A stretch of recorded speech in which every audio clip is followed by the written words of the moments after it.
आदरणीय साथियों, सादर प्रणाम। जय सहकार, बिन सहकार नहीं उद्धार।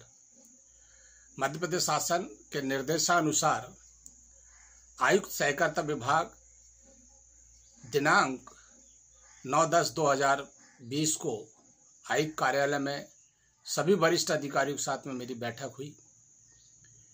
बैठक में निम्न बिंदुओं पर चर्चा की गई, जो निम्नानुसार मैं आपको बताने जा रहा हूँ। पहली बात, जिला कैडर में समिति कर्मचारियों को कैसे भर्ती किया जाएगा। जिला कैडर में समितियों को पदोन्नति क्रमोन्नति के आधार पर भर्ती करने की बात पर सहमति हुई है और उसी आधार पर सबको 60% आरक्षण मिलते हुए आप सभी को उसमें शामिल किया जाएगा। इस बात पर पहले प्रथम दृष्टया हमने सहमति दी है। नंबर 2, उपार्जन कार्य में वित्तीय व्यय भुगतान व अग्रिम राशि जो हमारे को भी लेना शेष है, 60% सरकार ने दी है, 40% राशि लेना शेष है, उस पर हमारी चर्चा हुई। तो उसमें सरकार की एजेंसी एवं आयुक्त द्वारा यह कहा गया है कि अभी अंतिम बिल सबमिट नहीं हुए और अंतिम बिल जैसी सबमिट होते हैं सब भुगतान आपके लगातार 1 हफ्ते के अंदर हम कर देंगे। परंतु आप सभी प्रबंधकों से बोलो, उपार्जन प्रभारी से बोलो कि सबमिट बिल फटाफट अपने तैयार कर किसी भी हाल में चारों तरफ से सबमिट कर दें। उससे जो व्यवस्था, जो राशि हमको राज्य सरकार से मिलनी है, ब्याज की राशि, कमीशन की राशि और शेष जो चीज़ें हमारी आनी है, वो सबको आपको 1 हफ्ते के अंदर में वो जारी उसी शर्त पे करेंगे जब आपके सबमिट अंतिम बिल शामिल हो जाएंगे। नंबर 3, विक्रेताओं को जो निकाले गए हैं, तो सुनने में आया कि 2008 से 2010 के बीच से भी विक्रेताओं को निकाल दिया गया है।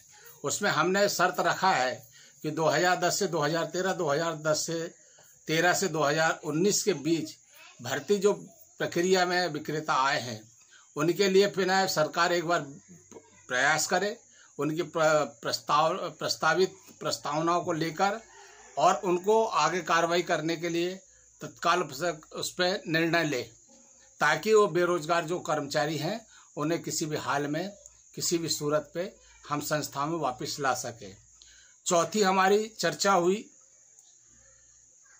जो कलेक्टर दर हमने लागू कराया है, वो कलेक्टर दर 2016 में लागू हुआ था। आज वर्तमान में 2020 है और 2020 में वो कलेक्टर रेट के आज अगर अंतर की राशि निकल जाए तो पर वर्ग में कम से 2 से 2,500 हजार रुपये का अंतर आ रहा है।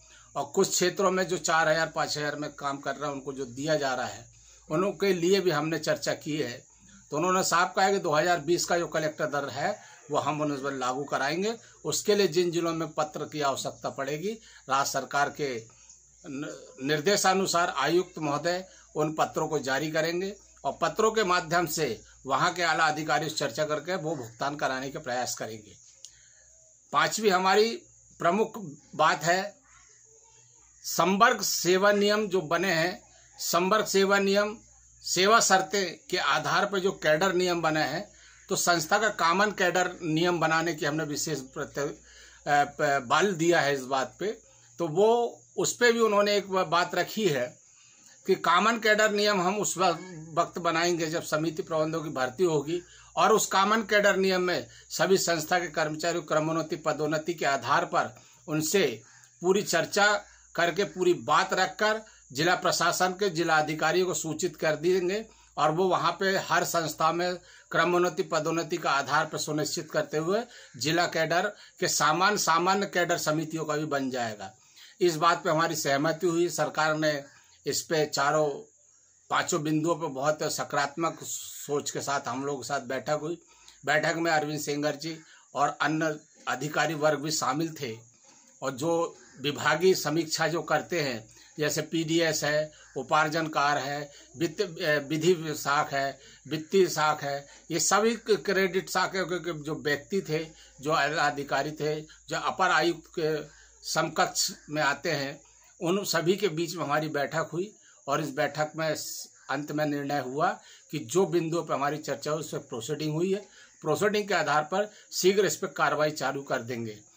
अंत में मैं आप लोगों को सभी को आश्वस्त करता हूं कि घबराने की आवश्यकता नहीं है। कोई कहे कि मैं ये कर रहा हूं, मैं वो कर रहा हूं, मैं उस पर भरोसा नहीं करता। मैं अपनी बात पे भरोसा करता हूं कि वरिष्ठ अधिकारी से जो मेरी चर्चा होगी, वरिष्ठ अधिकारी से जो मेरी बात होगी, उसी आधार पर शासन कार्य करता है। माननीय मंत्री जी से भी बात हुई हमारी फोन पे, उनसे भी 4-5 चीजों पे सहमति ली गई है। उन्होंने कहा ठीक है, जो मिश्रा जी कह रहे हैं उसको अगर अच्छा हो सकता है तो करने का प्रयास जरूर करें।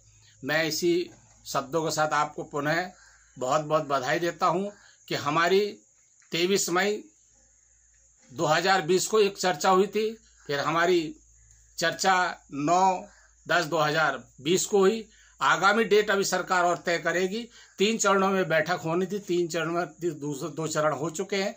तीसरे चरण में फाइनल करेंगे। फाइनल प्रोसीडिंग के बाद सरकार को अवगत कराएंगे और उस आधार पर उसका कार्य संपन्न होगा। हम सभी को आश्वस्त करते हैं कि आप घबराएं नहीं, आप बिल्कुल अपने आप को स्वस्थ, मस्त और लगातार जनता की सेवा में कार्य करें। यही मैं चाहता हूं।